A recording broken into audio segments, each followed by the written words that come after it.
प्रदेश प्रभारी कुमारी शैलजा जी लगातार निगरानी करते हुए पूरे प्रदेश की कमेटियों पे अपने जो भी केंद्र सरकार के कार्यक्रम है वो जो कार्यक्रम हमारे प्रदेश स्तर पर हो रहे हैं उसकी भी निगरानी करते हुए हमारे दोनों सह प्रभारी भी उन पे निगरानी करेंगे। उसी के तहत 5 दिन का एक दौरा हमारी जो प्रदेश प्रभारी हैं, सांसद हैं कुमारी शैलजा जी, वो जो दिल्ली से रुद्रपुर से हल्द्वानी और हल्द्वानी के बाद कोटद्वार और कोटद्वार से हरिद्वार से देहरादून और जब देहरादून और मसूरी होते हुए तमाम वरिष्ठ लीडरान से बात करेंगी,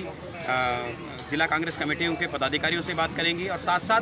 पूरी जिन जिन जगहों पे जाएंगे उन विधानसभाओं के सभी महानगर के नगर के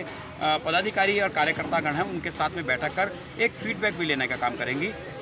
कैंडिडेट जो विधानसभाओं के अंदर क्या क्या काम चल रहे हैं, विधानसभाओं के अंदर किस तरह की और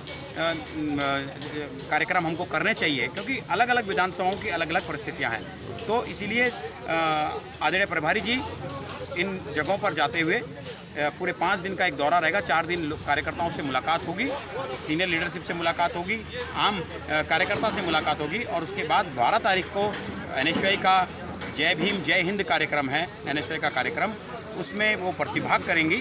और 12 तारीख को ही उनका प्रस्थान है और 11 को एक हमारा SC ST प्रकोष्ठ का भी एक कार्यक्रम है, उसमें भी वो प्रतिभाग करेंगी। तो ये अपने आप के लिए एक पूरे प्रदेश के कांग्रेस के कार्यकर्ताओं के लिए ऊर्जा भरा कार्यक्रम है कि प्रदेश प्रभारी स्वयं उनके बीच में जाकर उनकी बात को सुनने का काम करेंगी, उनकी जो शिकायतें होंगी, उनकी जो समस्याएं होंगी उनके उस पर भी वो विचार करेंगी। तो मुझे लगता है ये जो बीजेपी के लोग इस समय इधर उधर की बातें कर हमारी पार्टी के खिलाफ अनर्गल बयानबाजी कर रहे हैं और अपने जो उनके चाटुकार सोशल मीडिया वाले हैं या उनके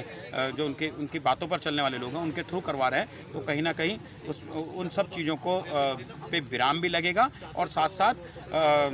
कांग्रेस की जो मजबूत रणनीति होगी वो भी धरातल पर दिखाई देगी। और कि रूबरू देहरादून से बाहर अन्य जगहों पर जाएंगी जो है, तो ऐसे में कहीं ना कहीं कार्यकर्ता को एक तरह से बूस्टअप तो मिलेगा ही, साथ ही साथ जो सीनियर लीडरशिप है वो भी एक तरह से जो है ना काफ़ी कॉन्फिडेंट में आएगी। तो इस पर आपने क्या कहेंगे? नहीं, शैलजा जी पहले भी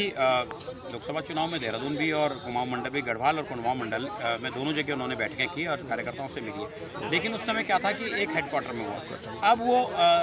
डिस्ट्रिक्ट हेडक्वार्टर और कई जगहों पर महानगर हेडक्वार्टरों पर भी जाकर कार्यकर्ताओं से मिलने का, जैसे हल्द्वानी में स्वराज आश्रम में कार्यकर्ताओं से, पूरी विधानसभा के कार्यकर्ताओं से वहाँ पर मिलेंगी, रुद्रपुर के उधम सिंह नगर में मिलेंगी, उसी प्रकार मसूरी में जाके मिलेंगी, मसूरी के लोगों से मिलेंगी, देहरादून में बैठक होगी, हरिद्वार में महानगर कांग्रेस कमेटी के अंदर बैठक होगी, तो कोटद्वार के अंदर बैठक होगी। तो ये जो अलग अलग जगह होगी ये अभी पहला पड़ाव है। इसके बाद पूरे प्रदेश के अंदर जो दौरा होगा और पूरे प्रदेश के अंदर पहले जिला स्तर पर फिर विधानसभा स्तर पर ये बैठकें होंगी, जिससे कार्यकर्ताओं के अंदर जोश होगा और पूरे प्रदेश के अंदर दिखाई देगा कि कुमारी शैलजा जी और